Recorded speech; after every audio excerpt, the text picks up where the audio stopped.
Your Majesty, Your Royal Highnesses, Excellencies, members of the jury, distinguished laureates, ladies and gentlemen, it is a great honor to stand here before you tonight. Perhaps, like the great maestro Riccardo Muti, I am not used to standing in front of an audience without an orchestra behind me, but I will do my best as a solo artist tonight. I stayed up all night last night wondering what I might say to this august assembly, and after I had eaten all the chocolate bars and peanuts in the mini bar, I scribbled a few words. I don't think I have to refer to them. Obviously, I am deeply touched to be recognized by the Foundation, but I've come here tonight to express another dimension of gratitude. I think I can do it in 3 or 4 minutes, and I will try. When I was packing in Los Angeles to come here, I had a sense of unease because I've always felt some ambiguity about an award for poetry. Poetry comes from a place that no one commands and no one conquers, so I feel somewhat like a charlatan to accept an award for an activity which I do not command. In other words, if I knew where the good songs came from, I'd go there more often. I was compelled in the midst of that ordeal of packing to go and open my guitar. I have a Conde guitar, which was made in Spain in the great workshop at number 7 Gravina Street, a beautiful instrument that I acquired over 40 years ago.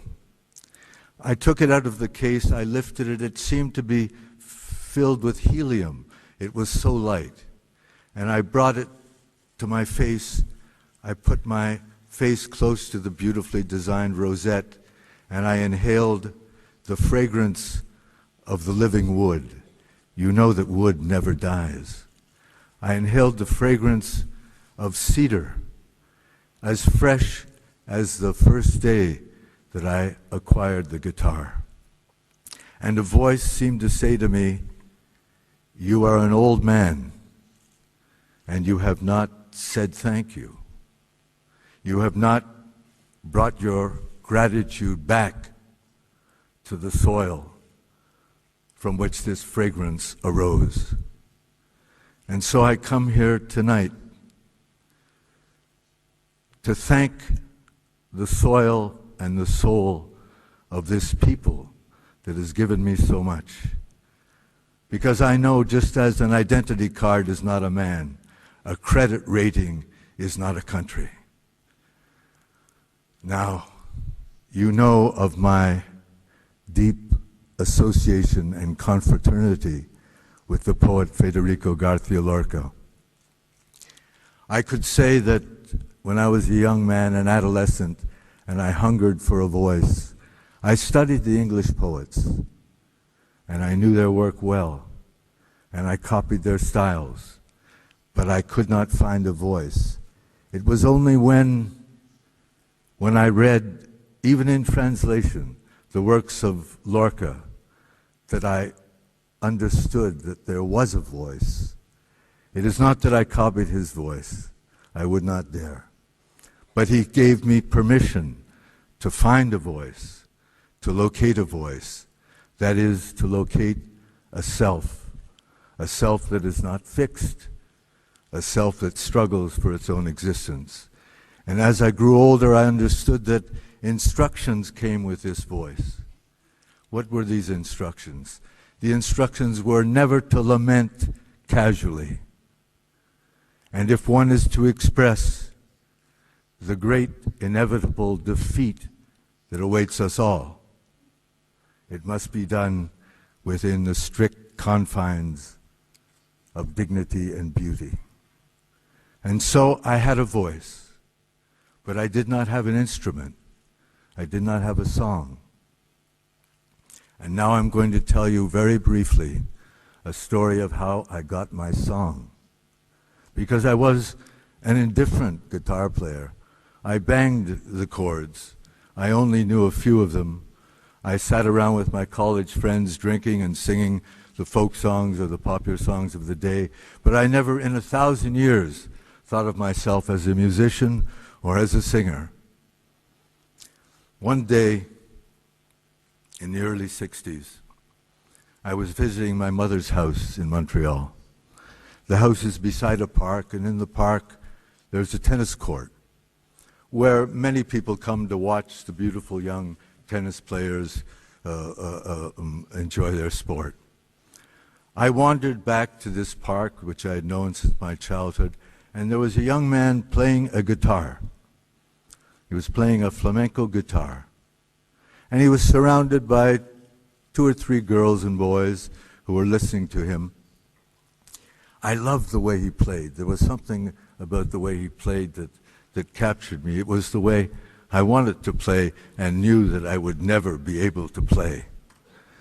And I sat there with the other listeners for a few moments, and when there was a silence, an appropriate silence, I asked him if he would give me guitar lessons. He was a young man from Spain, and we could only communicate in my broken French and his broken French. He didn't speak English. And he agreed to give me guitar lessons. I pointed to my mother's house, which you could see from the tennis court, and we made an appointment. We settled a price, and he came to my mother's house the next day, and he said, "Let me hear you play something." I tried to play something. He said, "You don't know how to play, do you?" I said, "No, I really don't know how to play." He said, "First of all, let me tune your guitar. It's all out of tune." So he took the guitar and he tuned it. He said, "It's not a bad guitar." It wasn't a Conde, but it wasn't a bad guitar. So he handed it back to me. He said, "Now play." Couldn't play any better. He said, "Let me show you some chords." And he took the guitar and he produced a sound from that guitar that I'd never heard. And he played a sequence of chords with a tremolo. And he said, "Now you do it." I said, "It's out of the question. I can't possibly do it." He said, "Let me put your fingers on the frets." And he put my fingers on the frets. And he said, now play." It was a mess. He said, "I'll come back tomorrow." He came back tomorrow. He put my hands on the guitar. He placed it on my lap in the way that was appropriate. And I began again with those 6 chords, 6-chord progression that many, many flamenco songs are based on. I was a little better that day. The 3rd day improved, somewhat improved. But I knew the chords now, and I knew that although I couldn't coordinate my fingers with my thumb to produce the correct tremolo pattern, I knew the chords. I knew them very, very well by this point. The next day, he didn't come. He didn't come. I had the number of his boarding house in Montreal. I phoned to find out why he had missed the appointment, and they told me that he'd taken his life, that he committed suicide. I knew nothing about the man. I did not know what part of Spain he came from. I did not know why he came to Montreal. I did not know why he stayed there. I did not know why he appeared in that tennis court. I did not know why he took his life. I was deeply saddened, of course. But now I disclose something that I've never spoken in public. It was those 6 chords. It was that guitar pattern that has been the basis of all my songs and all my music. So now you will begin to understand the dimensions of the gratitude I have for this country. Everything that you have found favorable in my work comes from this place.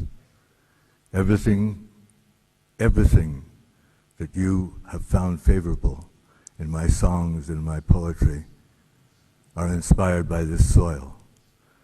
So I thank you so much for the warm hospitality that you have shown my work, because it is really yours, and you have allowed me to affix my signature to the bottom of the page.